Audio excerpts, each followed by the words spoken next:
Hey, I'm Josh Wymore, and I'm a results leader. You're listening to ResultsLeader.fm. Being a thought leader is easy. Getting results is hard.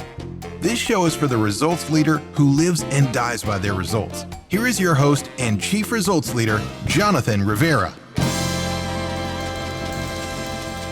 You are listening to the only show on the internet dedicated to the coaches and consultants who are obsessed with results. Yes, y'all. This is ResultsLeader.fm. Welcome back to another edition, and today's show is going to be a good one. First, we'll talk about why working for bad leaders is a good thing, how overconfidence and arrogance can kill your results, why focusing on your strengths can make you weak, and how silence can make you strong. Today's show is all about how to be a humble leader. And our guest, Mr. Josh Wymore, PhD, is a leadership coach, consultant, and most importantly, the author of Humbler Leadership. Let's jump in so you can become who you were meant to be. Josh, welcome to the show. Are you ready to rock this thing? Let's do it. All right. Let's give our listeners a quick win. What book have you given most as a gift? It was a book that was given to me as a gift, actually, when I was in college. It's called In the Name of Jesus by Henry Nouwen. I don't know if you know his story at all, but Nouwen was this famous theologian. He's a lecturer at Notre Dame, at Yale, at Harvard, riding high, doing really well, and felt called to kind of set it all aside and go live with severely disabled people and just serve them, kind of be a nobody. And it was an incredibly formative time for him personally and an incredible act of humility. So this book kind of captures his reflections on leadership, what it means to be a servant leader in that context. And man, really challenging what the heart of leadership is. So that's a book I give away quite a bit. In the Name of Jesus, adding it to my reading list. Thank you for that. Yeah. Now it's story time. Tell us a story of how an apparent failure set you up for later success. Well, in my last job, this probably 5 years ago or so, I was part of a leadership team and we were doing a great job. I had two peers and we were working really well together. And I went away on a vacation and I came back and found out that one of my colleagues had been promoted to be my boss, which I was not expecting or particularly thrilled about. And I really struggled with that. It felt like a demotion for me and struggled with his leadership style. And sort of took it upon myself to hold him accountable and push him. And yeah, ended up kind of getting sat down by my boss and say, like, you got to cut this out. This is not working. And I had all these justifications for why I was doing what I was doing, but realized eventually, like, man, really what this comes down to is my ego. I was kind of wounded in this process and I'm going crazy. So either I've got to change or I need to leave or something because I cannot continue to do this. So I took some time to reflect and process through that and realize, okay, I got to let some of this stuff go. I got to stop controlling the things that I can't control. And I've got to ultimately submit to this authority if I'm going to be here. That's my responsibility here. And I did. And, within a year or two, he actually ended up moving on. It did not work out. And I had the chance to step into that same role. And when I did, I was so much more successful than I would have been had I stepped into it before. Again, my kind of killing my ego a little bit in that process, learning to let go of control in some places. It was really powerful for me. And I'm so glad that I stuck it out through that frustration and learned the lesson from it rather than kind of taking my toys and going home, which is what I felt like doing in that situation. Give us some practical tips on what you had to do to, I'll do air quotes here, kill that ego. Yeah. Well, I think part of what I was trying to do was, I don't know if you've ever worked for a bad leader before. You don't need to share any names, but I think all of us have.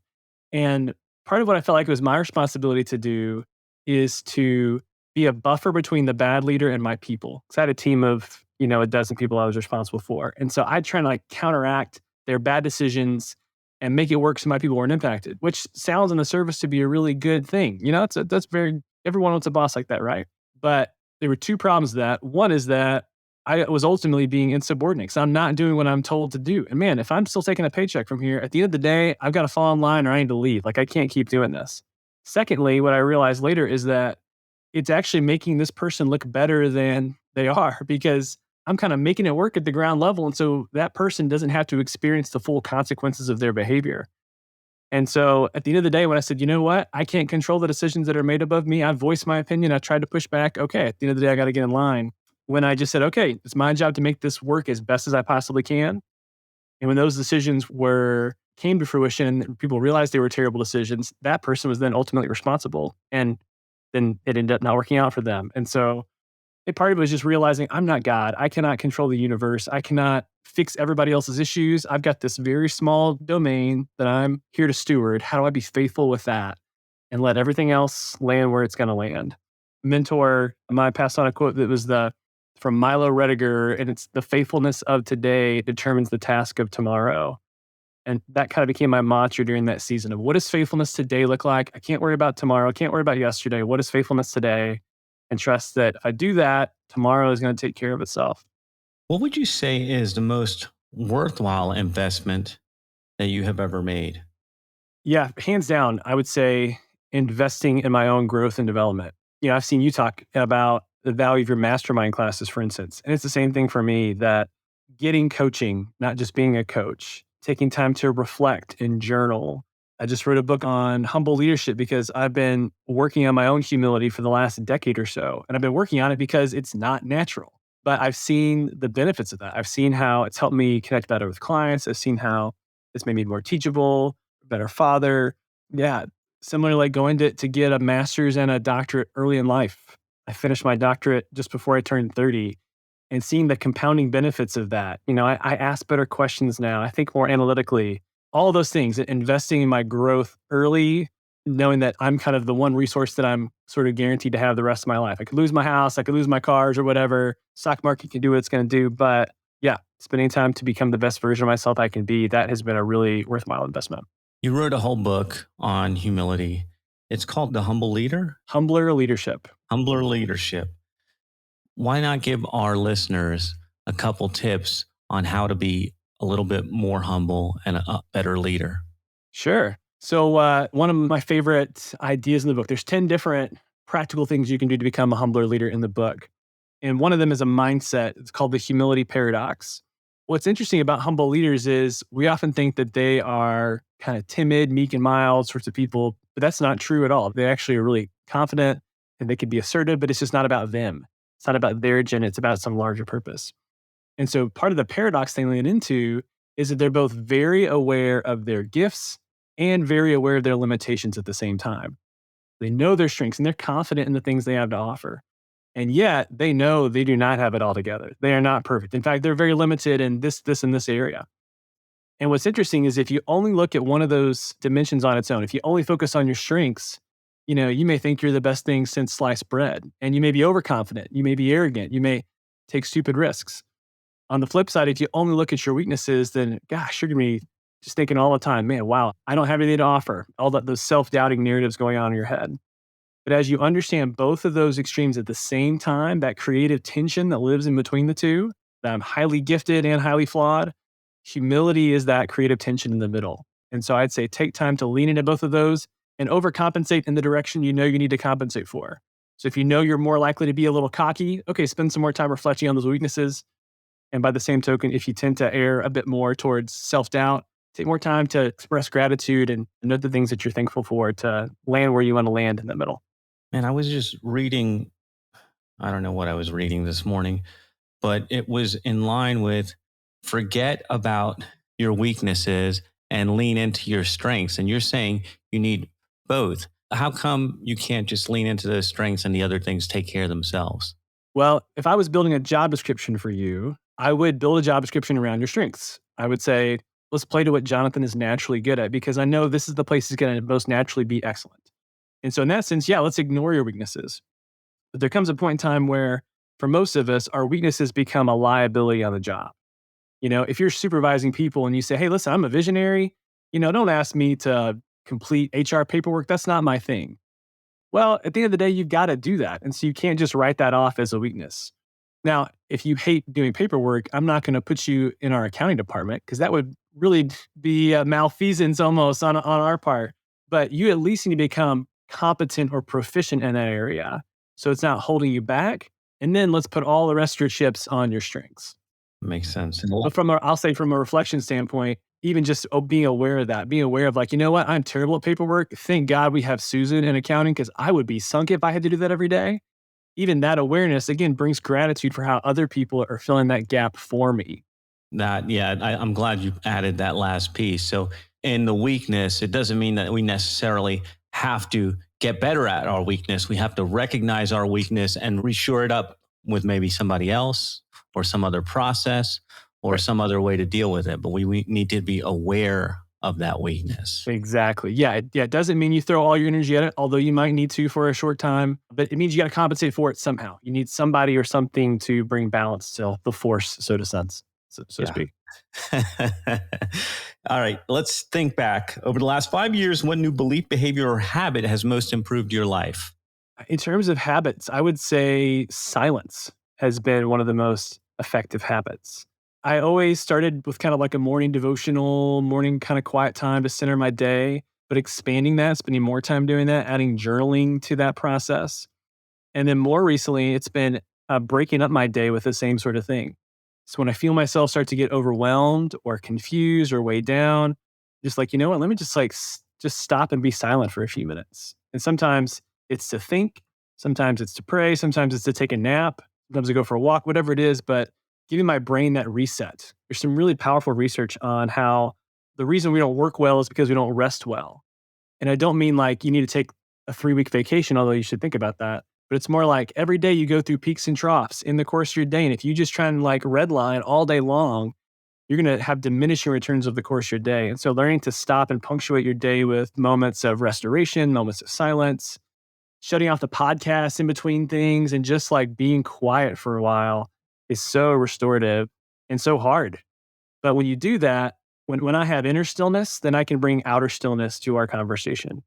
I can stop and listen to you because that dialogue in my head is quieted down. And so it makes me a better coach, a better father, all that kind of stuff.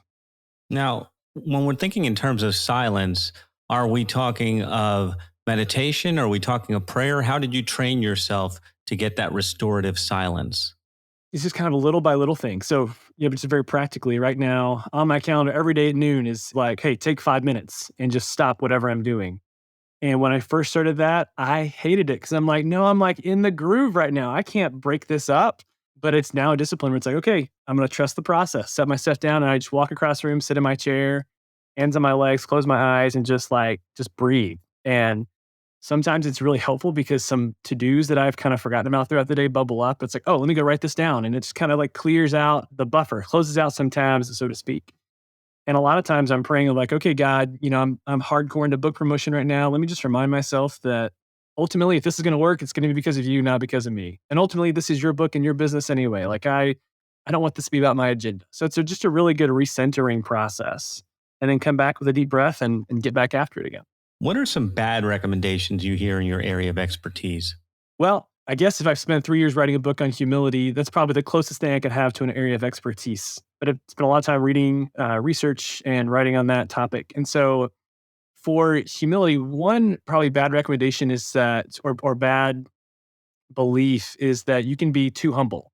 And the idea is like, hey, it's 2023, right? Like you got to market yourself. You got to be your own brand. You got to make sure people know the good work you're doing so you don't get passed over for things. And there's certainly an aspect of, I want to be intentional about how I'm building my network and how I'm communicating what me and my team are doing. Like that's part of it. But I think when people say or fear that you can be too humble, they really don't understand what humility is. Again, they think back to, oh, the humble person, they're the one who are too quiet, they're too modest, they're timid, they're afraid to speak up. And that's not what humility is. Humble leadership is actually four things. It's an accurate self-perception. Again, I know my strengths and I know my weaknesses. It's an appreciation of others' strengths and contributions. So I see how those people fill in those gaps for me, what they bring to the team. Third, it's a growth mindset. Always focusing on the process, not just on the performance, on improving myself, not proving myself, as Adam Grant would say. And then lastly, it's a greater purpose. It's not about me, not about my kingdom. It's about our mission. It's about our customers. It's about something beyond myself. And so you think like, all right, could you ever have too much appreciation for other strengths? Could you ever have too much of a growth mindset, too much of a greater purpose? Okay, sure. Maybe it's hard for me to imagine a situation where I would not want to work for a leader like that. And so that's probably the biggest thing is I think when we understand humility rightly, it's hard to think about how you could have too much of that, how that would be a liability for you. We interrupt your regularly scheduled program for a public service announcement. We're going to get right back into this show, but I wanted to ask you a question. If you have been listening to the show for any amount of time and you've picked up even one single tip, then I need your help. Get the word out. Tell people about resultsleader.fm. Share it on social media, share it on your email, share it anywhere. Hashtag resultsleaderfm. Now let's jump back into the interview. Why do results matter? Results pay the bills. So that's one reason results matter. Yeah, I think we often confuse activity with productivity. I think if I'm doing something, then I'm getting results. But the truth is that, there's 1,000 things you could do in the course of your day. There's about 3 of them that are actually going to drive results. And knowing the difference between those two is the difference between being marginally successful and being incredibly successful. But I'll say more than results matter, I'd say the right results matter. And what I mean by that is a couple of years ago, there's kind of this narrative in consulting that it's feast or famine. You're either like, you have more work than you can take and you just got to say yes to it all and, grow your bank account. And then it's a famine. You kind of have to like weather that storm. And so I started my business about 3.5 years ago, and it's probably a year in that I started getting really busy. And so I kind of had that mindset of, okay, I got to say yes. And so for 3 months, I just said yes to everything. And financially, we were doing great because I was generating more revenue than I had ever done before. And then somewhere in that 3 months, I thought, man, like I've not seen my friends in the last like 2 months and I'm just not well. I mean, I'm healthy, but like I don't have the rhythms in my life that are making me into the kind of person I want to be. And more importantly, like the financial result is there, but the holistic results of the impact in my family, the impact in my community, the other things to me that matter, those things are not happening. And so what I realized is my goal really just in life to make as much money as I possibly can before I die? Are there more results than I'm interested in? And if there are more results, I got to take a more holistic approach to evaluating my results. And so that prompted me to start actually blocking off time in the morning to write my book and say, you know what, I'm going to say no to billable hours because this is a result that's important to me. Gave me a hard stop on the nights and weekends to be with my family because that's a result that matters to me. So yeah, all that to say results do matter, but I would say more importantly, the right results really, really matter. How do you know which are the right results? How do we determine that? And it comes down to your values, right? When I get to the end of my life, if I could be a eavesdropper on my funeral, do I want people to say, wow, this guy made so much money, or this guy knew all the important people? Do I want my funeral to be very short because the preacher is the only person who can muster up anything nice to say about me? Or do I want a line of friends and family who just can't wait to pay tribute to the ways that I was present with them and listened to them and invested in them? A few years back, probably 5 years ago, I realized I had a career plan, but not a character plan.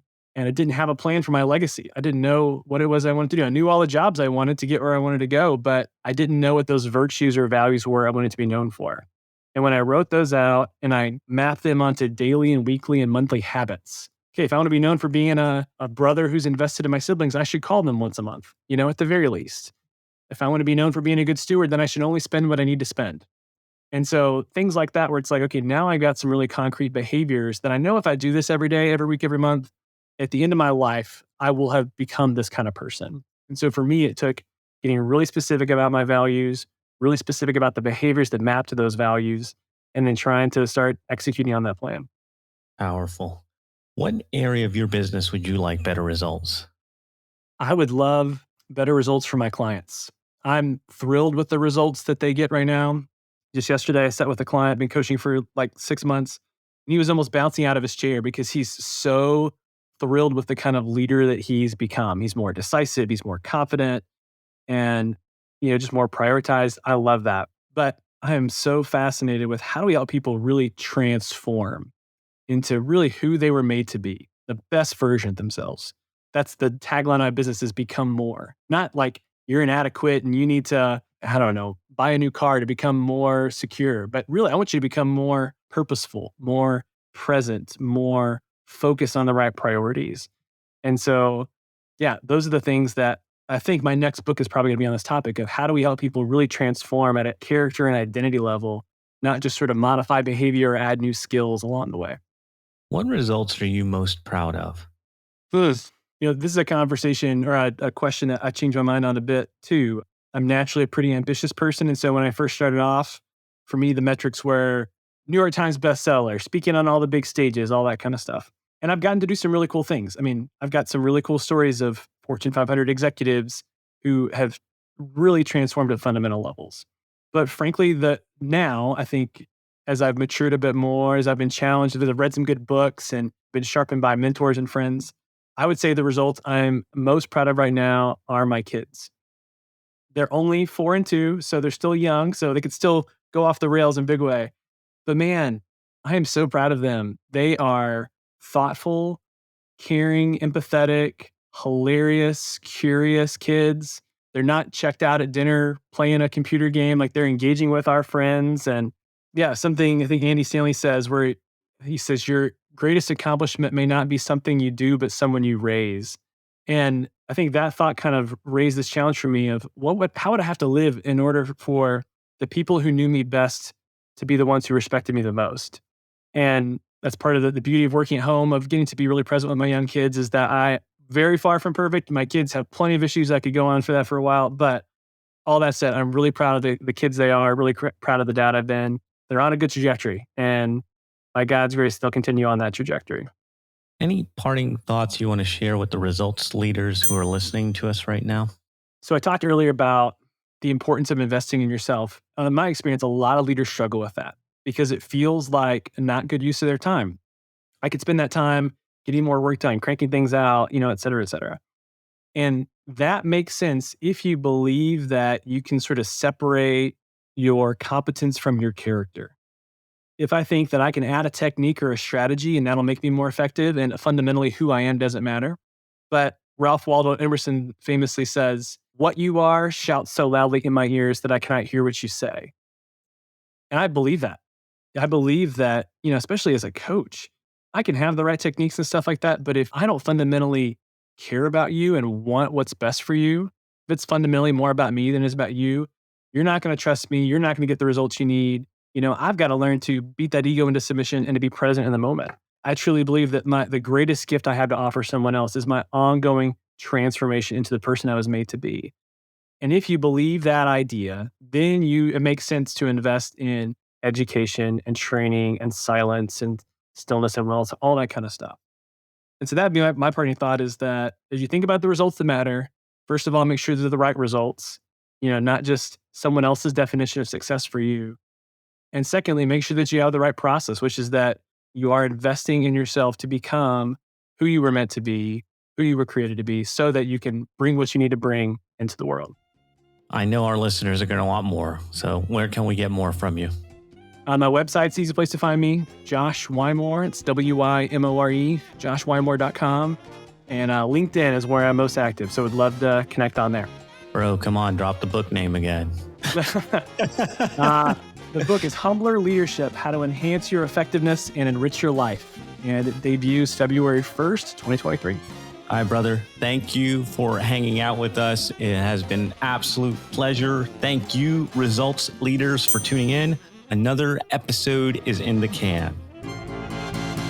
That is a wrap for another edition of resultsleader.fm. If you are out there getting results for your clients and you want to be featured on the show, go to resultsleader.fm now and apply to be on the show.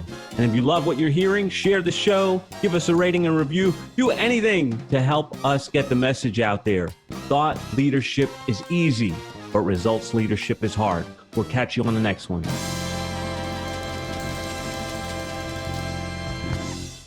This is thepodcastfactory.com.